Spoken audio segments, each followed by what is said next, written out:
We may as well get started. So, Yeah, just whoever joins. yeah, totally. All All right, right, so Josh, tons yeah, of interesting stuff today. Go. sweet. Yeah, so I work about 50% in Photoshop, 50% in Procreate. So, um, it's funny. To be honest, I feel like I get more consistent results from Procreate, and I get kind of what I was going for a little more clearly. Yeah, well, Photoshop, there's too many options. Well, I'll be honest, the problem that I've had with Photoshop is I can't seem to get the same brush effects that I want. And I kind of know how to do it, but I don't like how it's done over there. Yeah, no, I get what you mean. Some of the textures that it's been showcased before, like we can use like, grainy textures that you overlay on stuff. And I just feel like in the end, I can see the reused thing that I used. Oh, yeah. Yeah, I It's get like, what you dang mean. it. So I'll just kind of start here. I did the sketch the other day and I ended up finishing it two different ways. And because my style's kind of, on Procreate at least, sort of um, fallen into two categories on how I Okay. finish stuff up. One's more of a line art, and then the other one's a lot more of sort of like a messy, sort of like rough view. So usually, here are my main set of brushes. Okay, cool. I've got, the HB pencil that was modified a little. I've got my sort of like default ink line work one, and I'll kind of show that in a little bit here. And then I created like a technical pencil that its main job is to outline and fill Okay. without creating these weird lines around the edges. And then I've got some other stuff in here like a rough paper texture, stucco. I've got a basic wash and Whole bunch of nice finishing brushes. yeah. This one here actually I made after you did your demo. Oh, And cool. its primary job was to almost behave like it has paint loaded in it and it falls off on its own. Oh, yeah. That's a good idea. So like I don't at the start it's pretty beefy and then Oh, eventually it runs out. nice. So That's a good way to do it. And then you can kind of like just blend with it at the yeah, end of the stroke. exactly. So that one I really like using a lot. And then I've just got some like airbrushes and things like that. And I've got this is the one that I kept modifying so I didn't lose the original. But Nice. so I'll kind of show the first way that I do this. So usually my sketches end up like this to start with almost every time. So I do like a rough block in, and then what I do from here is once I kind of have an idea, let me clear this out. A lot of times I'll come in here with a sort of like a finer one, and this is something that most people are kind of doing this process where you'll come in here and you'll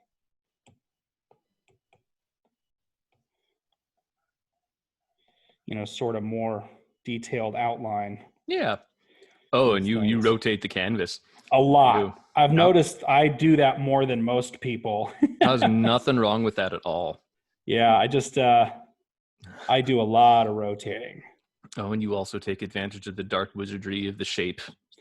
I do, and it's going. funny. Yeah, like I really have gotten used to that, and it's hard in Photoshop not being able to make perfect circles.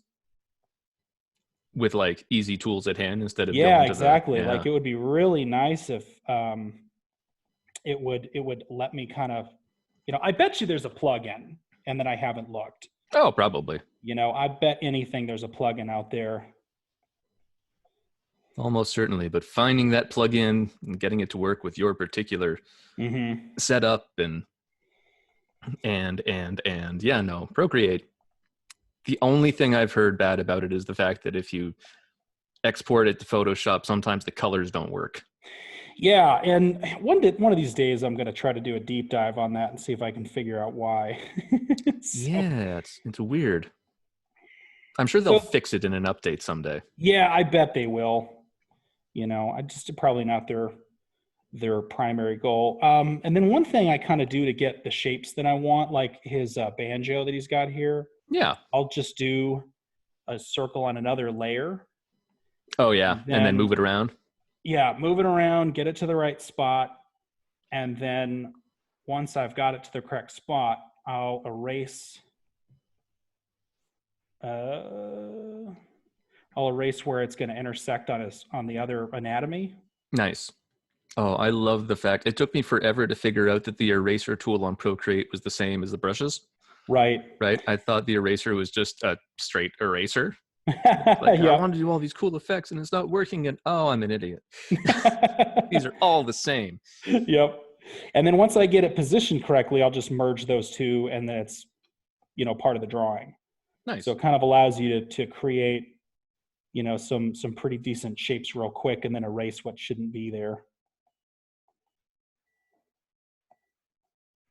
And so this process, I kind of after this one, I'll show you kind of where, just to sort of save time and kind of get to some Yeah, meatier sure. stuff. This is sort of the next drawing.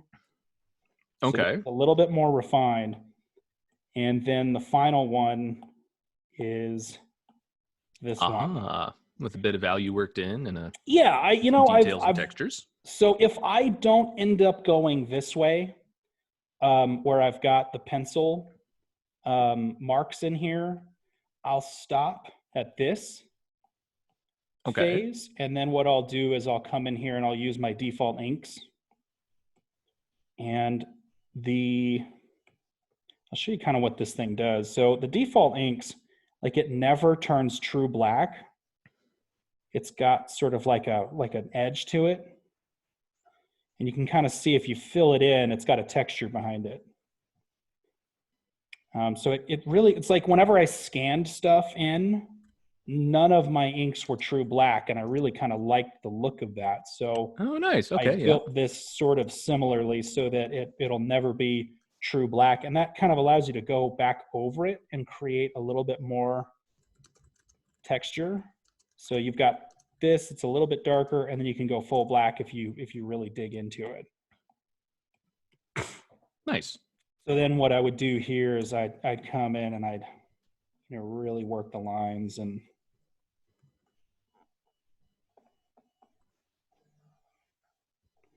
I'll cheat a little bit.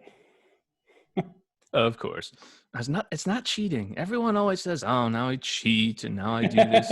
Now I do this non-artistic thing. I'm like, no, people would just go and grab a ruler or go and grab a compass. It's whatever tools you have available. Yep. Or and so I've got a finished version that sort of works with the line art that I'll kind of show. Sure. But I'll go over the pencil one first. So that's sort of, once I get to this stage here, it basically I decide, how this particular finished piece feels to me. Do I want to take it more in the line work, or do I want to make it a little bit more messy and color it that way? So I'm going to kind of do that first. Cool. And here's our,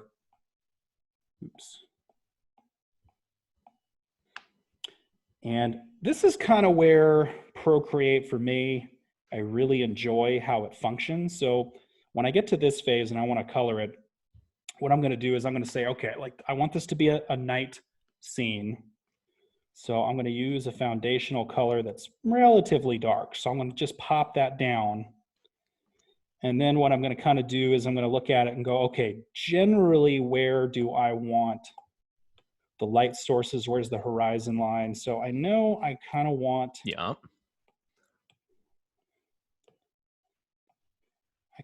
the moon to be up here. And then I know I sort of want the horizon line is going to be somewhere in there. And I really zoom pretty far out. I know there's some water in the bottom right corner. So I'm going to bring in a little bit of blue there. And the night sky needs to be a little darker over here. So when you were figuring this all out, did you do thumbnails at all? I'm just curious. Or do you usually just kind of draw? Normally, I'll get a rough idea, and then I just go. Okay, cool. And because my initial sketch is these guys here. Mm-hmm. These guys take, usually I do these in about 5 minutes, Yeah, 4 totally. minutes, so just like once I get something down, I kind of know where I'm going with it. Or, once I put it down, I'm not really feeling where it's going, and then I abandon it and start over. Yeah, it's just, sorry, I'm chewing. I apologize. 1 second. No problem.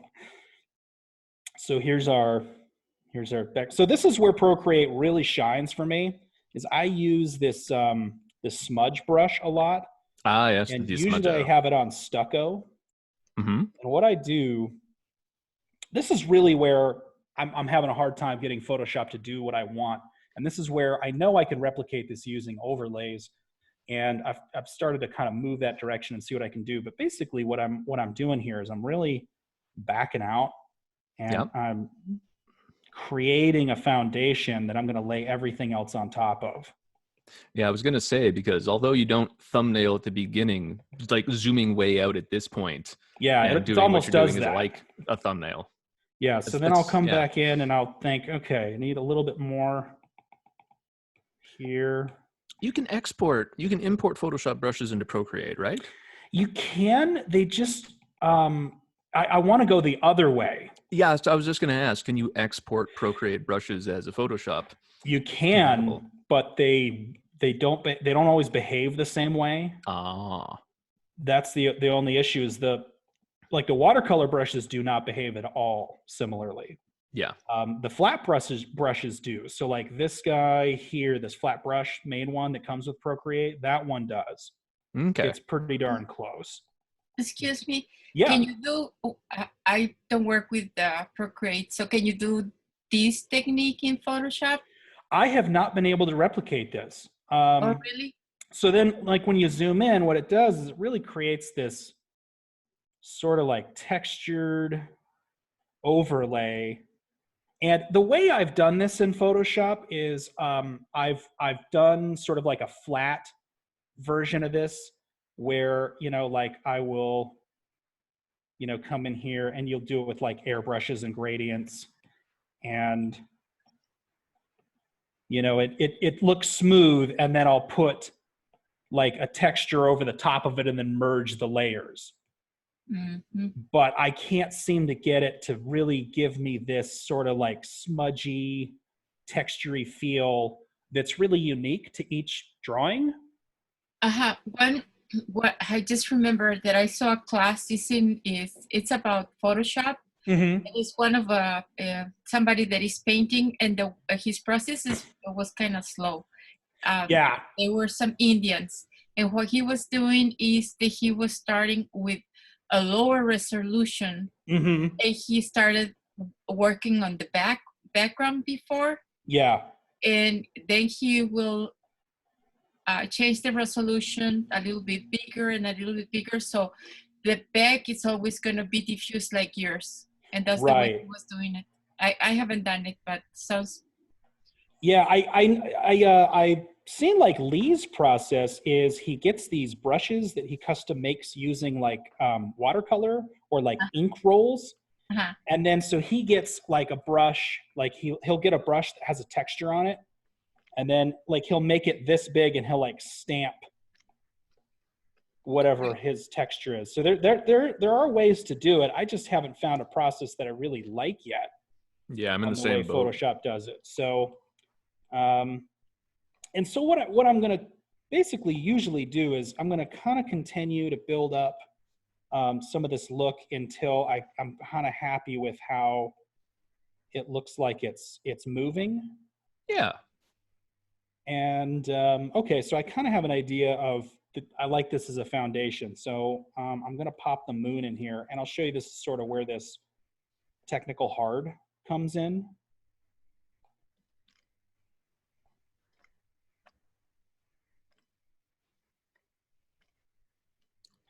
And yeah, it's a fillable. I get you. Yeah. So the reason it's hard is that there's zero flex on either side. So usually if you do like a flat brush and you Mm-hmm. kind of do it, what it'll do is it creates like this weird outline. Yeah, and it's tough to And get rid of without just flooding the whole image. yeah, so I played around with brushes until I got one that basically had no ridge whatsoever. I think if you look at my technical hard, it's because it's using a completely hard shape. Yep. I call them fill-friendly brushes. Yeah, exactly. So then, you know, that kind of gives you this thing you can sort of move around. And usually what I do is, you know, I'll alpha lock that one. And then I don't want it to be pure white. So I'm going to kind of back it off over here.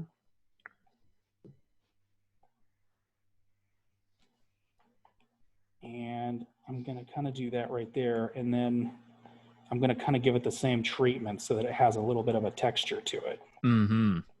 So then pretty much most of the things that I'm working from a foundational standpoint have this, you know, gritty, grainy texture to it. There's nice built-in messiness. Yeah, and that's kind of what I really, really enjoy the pieces that come out of Procreate, because it sort of gives me that out of the box without, you know, needing to do anything else. So then when I'm coloring these guys, what I usually do is I go right over the top of the lines. Mm-hmm. And I'll do like a rough paper is probably one of my default initial coloring brushes. And the one thing that I'll do is I'll look at the background. And one of the bigger things that, you know, I've been sort of trying to put into practice on SVS is just the simple, you know, is it a light object on a dark background or is it a dark object on a light background? And that one key really sort of changed a lot of the way that I operate, because I'll look at, say, the background, and I'm looking at value alone. So I'm going to kind of come up to here so that I know I'm a value step above the background. And then I'm going to pick my frog color, and I'm going to kind of go pretty muted to start because I can always push it. And I'm just going to kind of go straight over the top because my bottom lines are going to show through initially. Interesting. Okay. And I kind of do this because the outlines, I'm either going to recolor them if they're line work, or I'm going to put lighting on them if they're in pencil. Interesting. It's very close to like a traditional way of doing things. Yeah. So and I'm doing a couple right now. Like I'm working on the May isolation one. I actually put the lines below the colors on that one because I really spent a lot of time on the pencil. Mm-hmm. And so I kept those textures in there. And it can work that way too on this if I wanted those, like if I wanted this texture right here to come through. Yeah, absolutely. But it'll still come through a little bit, I guess. I guess if you really wanted it to come through a bit more, you could alter the opacity of the layer. Yeah, exactly. So, you know, it gives you a lot of flexibility. And you can kind of see I rotate a lot. I like that. It's got a very chalky feel. Yeah. And the cool thing about this is I feel like this is a little bit closer to how Will Terry's brushes were behaving when he was doing his demo. Very much so. Because, you know, on top of this, let's say I want a little bit more of like a blue hue at the top, you know, all that stuff is retained below, you know, it just adds to it, just like you were painting on a canvas. Oh yeah, totally. I think this is exactly the way he does it, except you skipped ahead a step, because he'll do a step where he puts in all the colors like on a multiply layer over the line work. Oh yeah. And then like he'll flatten it, and then he'll not even the value, like he'll do the colors over top, I think preserving the line work first. Oh wow, okay. And then he'll do this going over it. I think it's been a while since I've watched him work.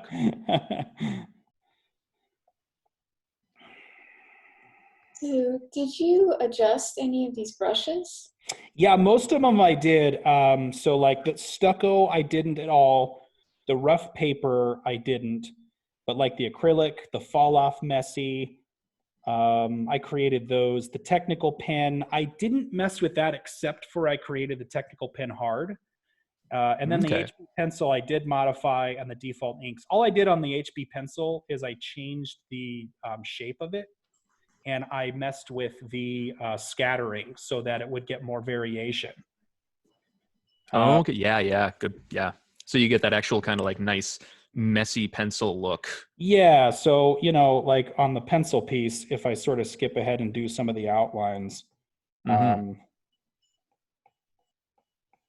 Yeah, I really like that messy one, so I actually might ask you about that later. okay, yeah, and I can zip these up and send them I was just to about to ask. everybody on the Facebook group. Yeah, that'd be great Um, if you feel comfortable sharing these. Sure, That'd be absolutely. great. Yeah, I mean, none of these are really. None of it's groundbreaking. It's just No, but it's messing with settings until you kind of get what you're looking for. to some people messing with those settings is intimidating, if you get what I Right. mean.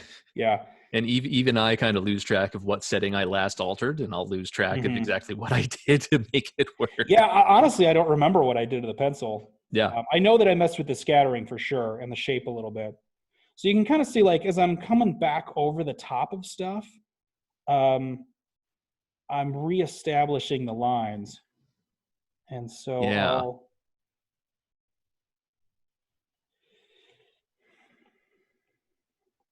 I may have to try this with my work just to see what it does. yeah, I mean, I think that it, Because I'm still a little scared to lose the line work. I like to do it both ways. I'll kind of show you how the one turned out that I did with just the line work. And so, I try to, after the one thing that I noticed after I did a lot of SVS courses is I was really over here most of the time. Oh, yeah. And it really made my stuff look really garish. And then so now, like, for the most part, I don't think I crossed this line.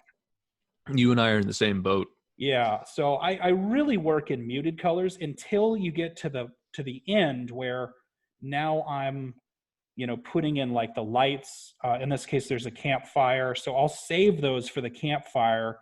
And that's Mm-mm. really all I'm going to use it for. It's actually still something I struggle with, is making sure I stick to the lower saturated end of the things. Yeah, and one thing you can do with Procreate that almost every one of my drawings has is if you come in here and you create a new layer and you fill it with white. Yep. Change its type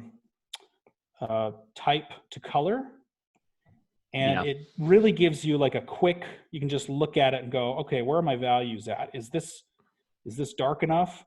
If it doesn't feel dark enough, I'll actually come into the background layer, and I'll go and mess with the brightness. Something I want to try doing is have this desaturation layer over top, and then pick 4 colors. Yeah. You get what I mean? Yeah. And then work with those 4 colors under the desaturation layer, so I don't know what it looks like until I'm done, and then pop it open and see what it looks like. Right. Because there are some painters who do that. Sorry. Yeah. And if I'm doing this style, pretty much everything sits on this one layer, except the background.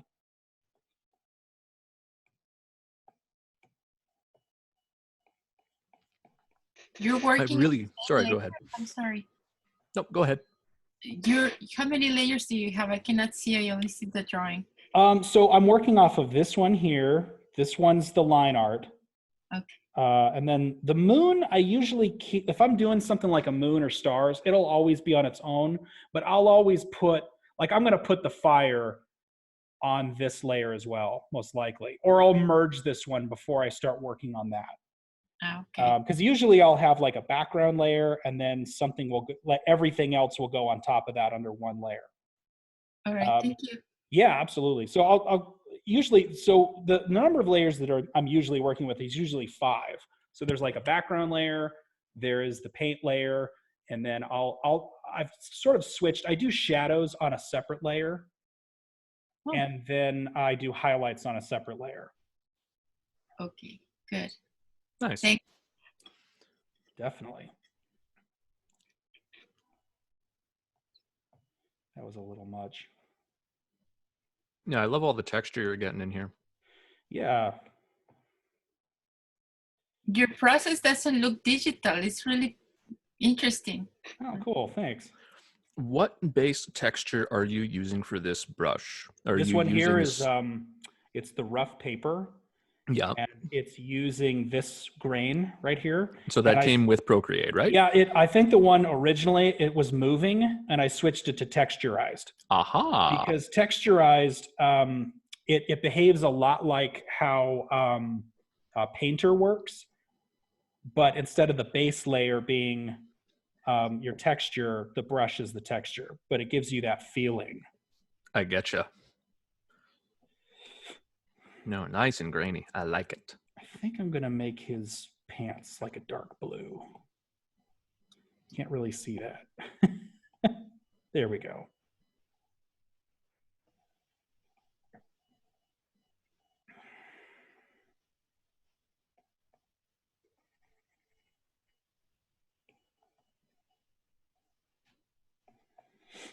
And I really want this red color to come through a little bit. Yeah, because there's going to be a fire, right? Not so much that. I feel, I mean, it will definitely lend itself well to that, but it kind of like gives the entire piece like a warm overtone that, you know, it like really unifies the frogs and the fire, and you know, it gives it a really unifying feel. And so will you sometimes use cool lines instead of red lines, like use a bluish line? I've never been able to. I have, but I never liked it, and I don't know if that's because it just wasn't working or I'm just biased. No, fair enough. So it's one of the two. Hey man, if it works, it works. Yeah, exactly.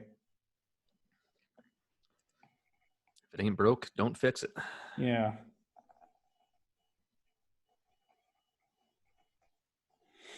Nice.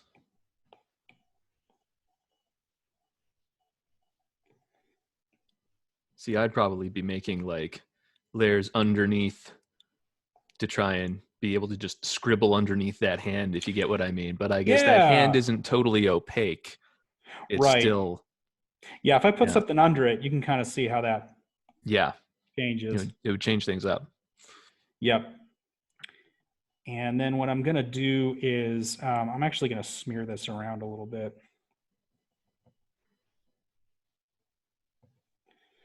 And usually if I'm really committed to this messy look, I'm going to come back in and I'm going to reestablish all this stuff.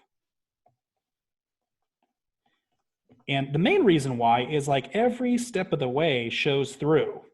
Mm-hmm. You know, so it's like the little things that I've got in here, that stuff always shows through. Yeah.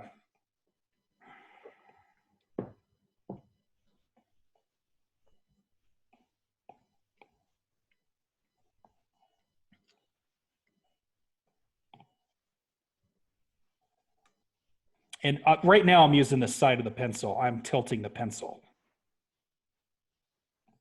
Oh, yeah, cool. So you use tilty brushes as well. Yeah. I thought I was the only one.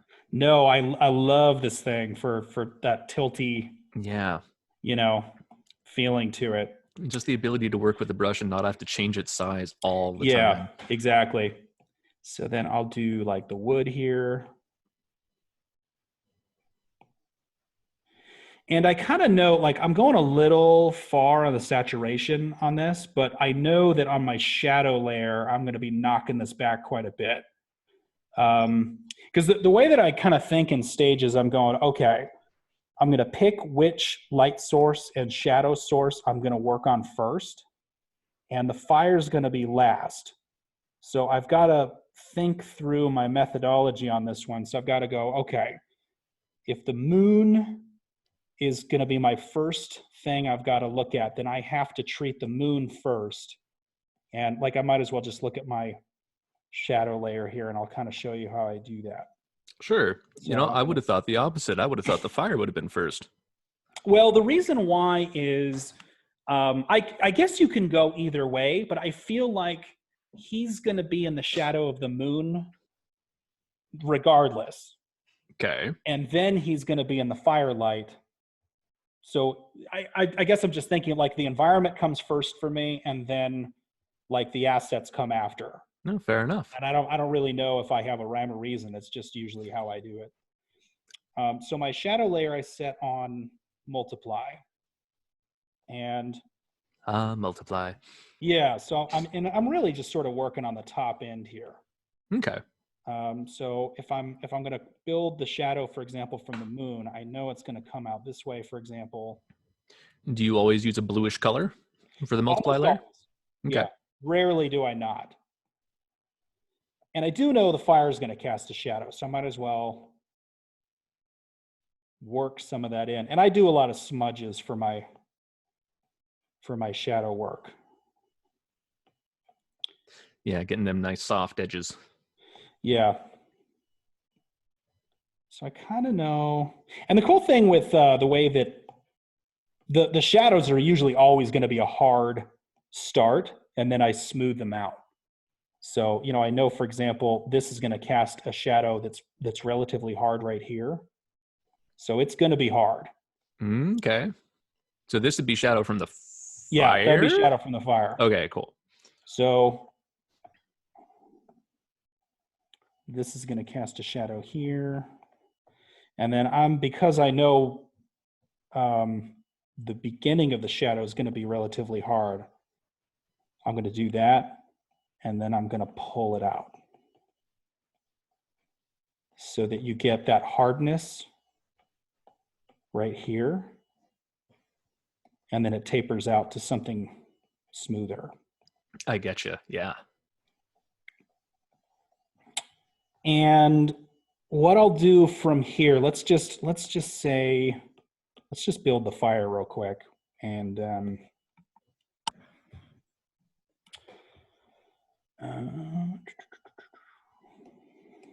I'll kind of show you the finished version because we're not going to have enough time to go through the whole thing.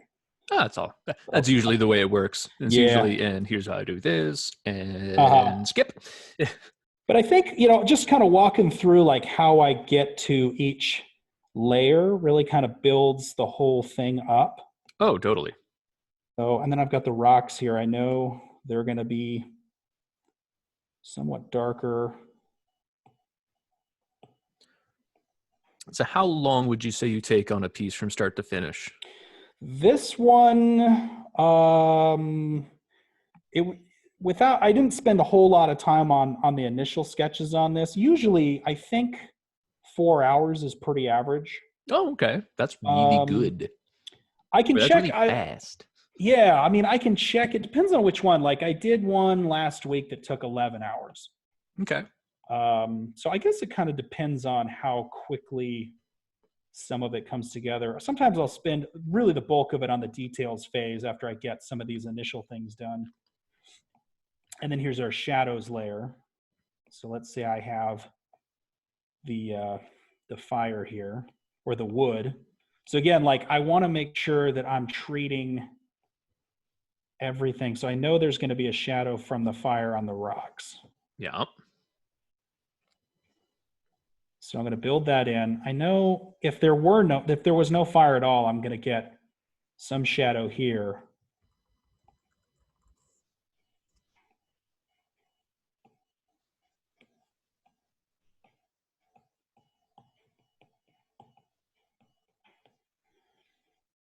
And then usually what I'll do is I'll probably just stick it right on top. So I'm gonna start doing, let's use our taper brush and let's build a fire. So now I'm kind of moving way over to the more saturated side.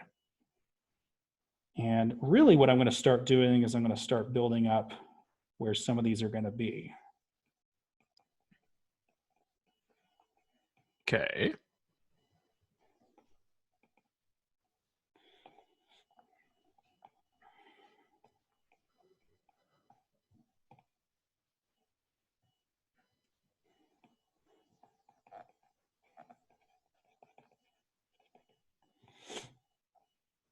And I'm just trying to get some of that grain in there. Mm-hmm. Oh, yeah. Some nice little edges catching the light. Yeah.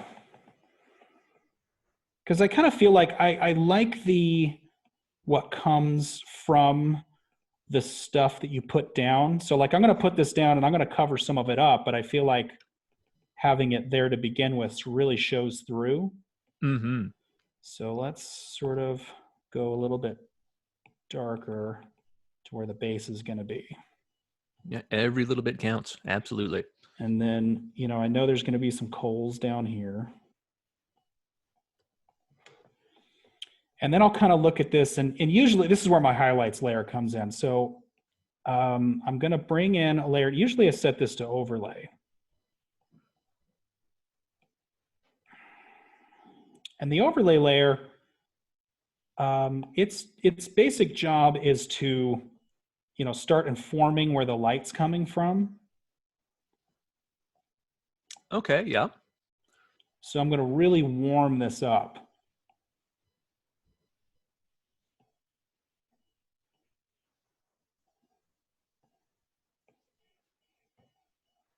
Oh yeah, that's starting to tie it all together.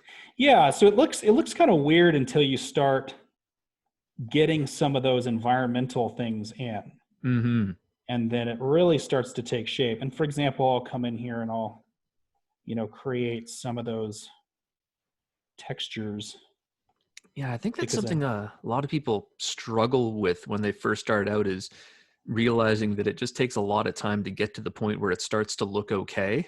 Yeah. I think they'll be like, what am I doing wrong? Is my line work off? Is this off? Is this off? And like, no, you're fine. You just haven't taken enough time to finish the piece. Right. It doesn't work until you get and you start tying it all together. Mm-hmm. So, you know, like I'll go back to my shadow layer and I'm going to build in the shadow for the legs because the fire is going to cast those.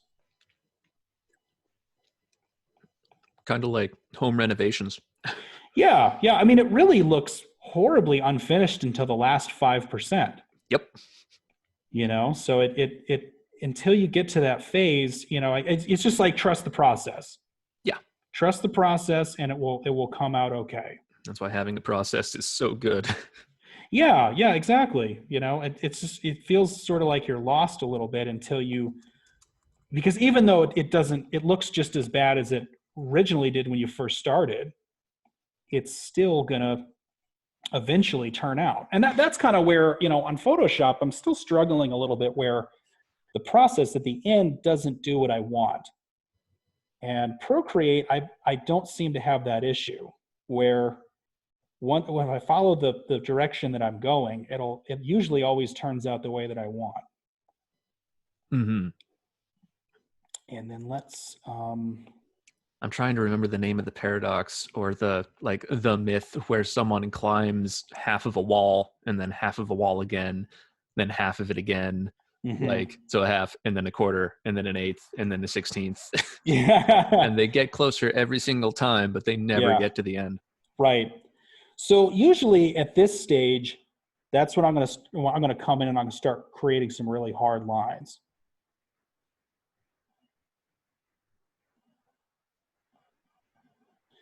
One rule that I learned from, I can't remember where it came from, but it's really helped inform the way that I do it. So like a light source, let's just do a thing here.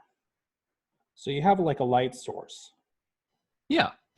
And then you have, you know, a bunch of stuff nearby it.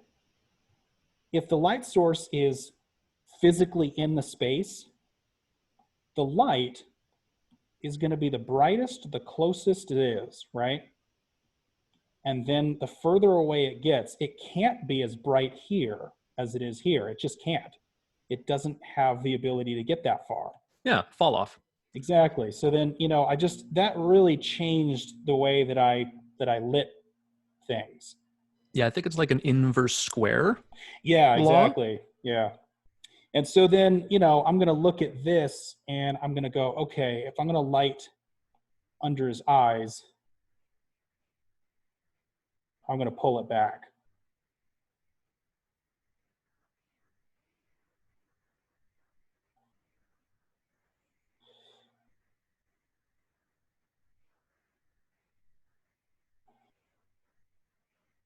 That's definitely something I have to work on. And, you know, I really want this to be a little brighter. And this is kind of what I was saying, like I usually go muted and then I bring everything up slowly until I feel like it's feeling harmonious. It's definitely a good way to work. I tend to just kind of rush things. So I'll kind of show you, I did both versions in different, so when I get finished, this is sort of the culmination of all that stuff working together. Okay, cool. So at the end, you know, I have my main frogs layer, I have my background layer, shadow, highlights, and then usually I have a miscellaneous like whatever layer, you know, stuff that I'm gonna, you know, that's definitely not overlay and it's definitely not shadow, but I want it on top of everything else. So it's like the lights of his eyes are gonna be in that category. And then like, for example, the water, you know, things are gonna be in that category. Okay, yeah. And so then the other way, if I'm doing inks and I do outlines, so this is sort of like I've outlined With your the nice original sketch. tech pencil or whatever it is. Yeah, this is that default inks pencil. So it, maybe I'm on the wrong. Oh, I'm on the wrong layer. So wrong layer syndrome. Yeah. Well, let me just activate this whole thing. So this is what the line art version looks like. Okay, cool. So similar, but Yeah, it's similar. And you can kind of see what I've done is I've colored the lines like right here. yes. I've taken those and I've actually made them the color of the outside area. And so this one's a lot more cartoonish, or I guess just a lot more line work in the way that it feels. Yeah, You know, absolutely. but it actually this should be probably turned. They're all really beautiful. Thank you. The one that you showed us before, oh, it was gorgeous too. Thank you. Yeah, it's just, you know, it's just, I feel like when I start to do something, like I sort of make this decision, like, what does this drawing feel like? Does it feel like line art, or does it feel like this is one that I did, it's like Toon Link. So this is the line art style finished out, and I've got a lot of, you know, specific lines that I've done. There's a lot of hard edges, a lot of cartoony style, you know, so the line art layers of these, let me see if I think it's just these. I do like this one, by the way. That's pretty awesome. Oh, thanks. Oh, here it is. It's just this one. So if I pull this out of the mix, almost, where'd the other one go? I think it's this one. Oh, I have this problem too. Yep, there it is. And I colored the lines on this to match, you know, his outfit and whatever I had on there. Okay, yeah. And then the messy style, like this is a completed one in the messy style. Oh, Mara, could you? Oh, sorry, we got a bit of an echo here. Just give me 1 second. Oh, sure. Mara, did you want to say something? Oh, it's gorgeous. Thank you. Thank you. And this one, I almost think I did a lot of the values. You see like a lot of the red coming through. I did a lot of values in this before I started coloring over the top of it. Interesting. Okay. Yeah, and like a lot of these, I'll have that values layer so I can see, okay, what's like, is my main subject matter, is it showing up properly in this area? Like, am I able to see that character, or do I need to bump that up? So I use that a lot to really find out like where my drawings at values wise.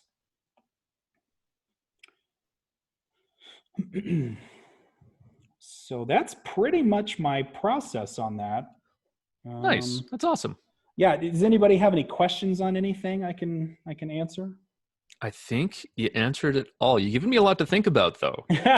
Cool. Like working over the line work, how to get a nice texture in there, and I may Yeah. play around with the brushes you share, which would be pretty cool. Yeah, so I don't quite know how to get those files out of here, but I'll figure it out and I'll export them and Yeah, I I'll think put them up there. it's People pretty can easy. mess with it. I remember exporting so I could back up custom brushes. I remember it being pretty simple. Nice. Though I don't know if there's a way to export like a whole category, if you get what I mean. Yeah. So yeah, go for it. Yeah. So, do you have black and white tone work before you do your illustration for all of them?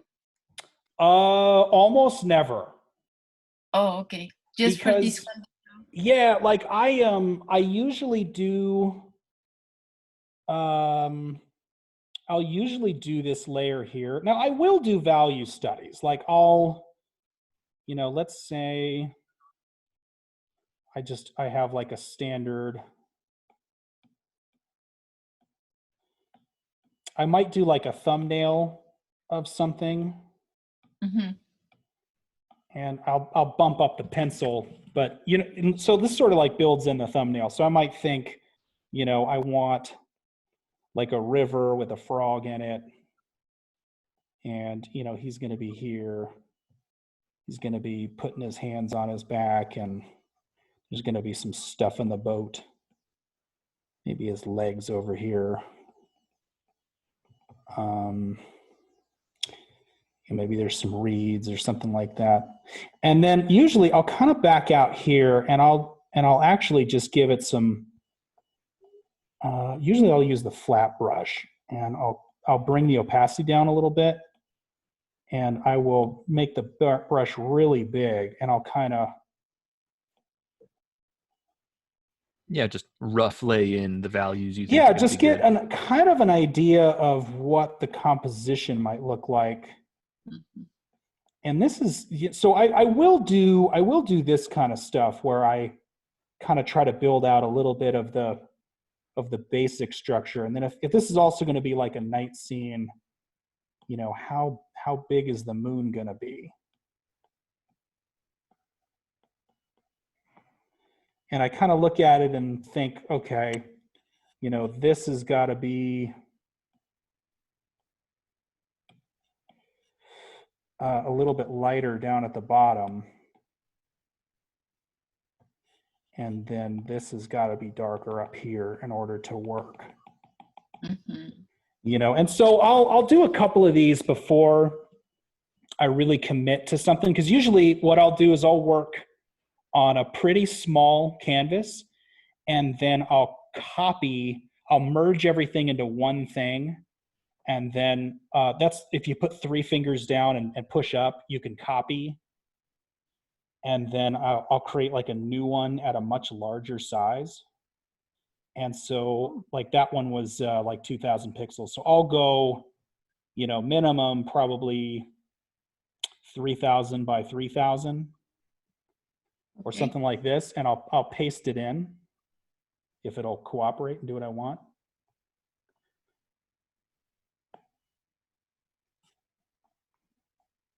And I'll kind of get it positioned where I want it.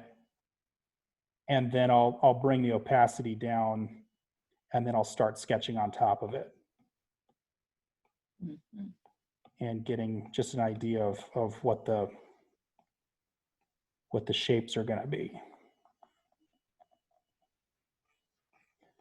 And then at this stage, I'm usually thinking like, well, you know what? He's wearing a coat. So let's get that coat in there. Yeah, let's get a coat in there. Maybe he's a little formal. Where's his fingers going to be?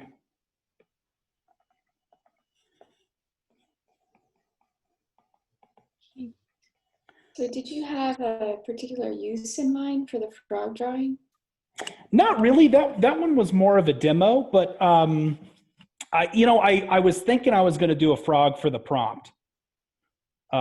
Just being alone in the middle of wherever he's at. So I kind of used this guy as sort of like a world building thing. Like what are my frogs going to look like? What's this world going to look like? And so I kind of built it with that in mind. So I kind of knew like what sort of style I'm going to go after for the SVS prompt one. So Well, that was its main role. So. great. I No, think very cool. frogs should definitely play the banjo. The banjo is the instrument of the frog. Yes. I feel like it is, right? We see here the green frog sitting by the fire, and we see his banjo, as all frogs have, given to him by his father, passed down from his father's father. That's right. It's yeah. horribly out of tune, but still he plays. So I just yeah. have one question. I was wondering, because right now I do not trust my process. It's a mess. So I was wondering how long it took you to get faster. Like how, I guess I don't usually have a context for how long people have sort of worked in a particular process, or how long they've even been working at this, because I'm kind of new. So yeah, I just based on my experience, I've really been sort of like drawing, I guess, like frequently, as in like every day or every other day, trying to develop that for the last year. And it's taken me about that long to get the process down in Procreate to this point. And I feel like every month it's different a little bit. It obviously develops, and like every drawing for me, it's different. Yeah, but it's in Photoshop. Like I use Photoshop a lot for my day job. I do a lot of web development work and like graphic design and stuff like that. So I've been working in Photoshop for 20 years, but not drawing in Photoshop. And I do not have my process in Photoshop down. Like I'll be working on a piece and it just is not feeling the way that I want it to. And then others, I'll do one and it just turns out exactly the way that I want. So there's still a lot to work out on that. So like right now, it took me about a year to really feel comfortable in Procreate, but I've not yet gotten to that point in Photoshop yet. Okay, yeah. Nice. So I had a couple other things that went along with the document I created that I think, would be pretty useful, not only to you guys here, but anybody that watches this. And I'll send this to you. Okay. Should only take like 10 minutes to get through if we've got time. I don't think we have time. I'm sorry. I've got my nieces and nephews over, and so I've got to go kind of relieve the troops, as it were. Yeah, what I'll do is I'll just put a thing together and I'll put it on the Facebook group. That would be super cool. And mainly what it does, just to kind of preface, if anybody wants to go check it out later, but what its role is looking a little bit more professional in how we market and promote. And then the other piece is just a really practical tool that uses for invoicing and tracking and client interaction and all that kind of stuff. I've been using it for quite some time. And if you're not using something, this is definitely a tool that will save you like tons of hours. So I'll put all that on the Facebook group. Nice. That would be awesome. Facebook. I don't have Facebook. Can you bring it to I don't know. Yep. I'll post it on the SVS forum as well. Oh, perfect. If that's okay. Yeah, totally. Peachy. Okay, cool. Well, then I think we'll call it there. Dude, thank you for doing this. Yeah, absolutely. Thank you. Thanks for having me. Oh, it was great. Learned a lot. Always Cool. do. Next week, I think we have Elia Murray showcasing her process. And then that may be the last one of these for a while, because I'm kind of reconfiguring a few things in my personal life. And Saturday may need to be my drawing day from now on. Nice. So we'll see. So anywho, thanks, guys. And I'll see you next week. Same time. Sounds good. Thanks, guys. Thank you all. I'll see you guys later. Bye. Bye.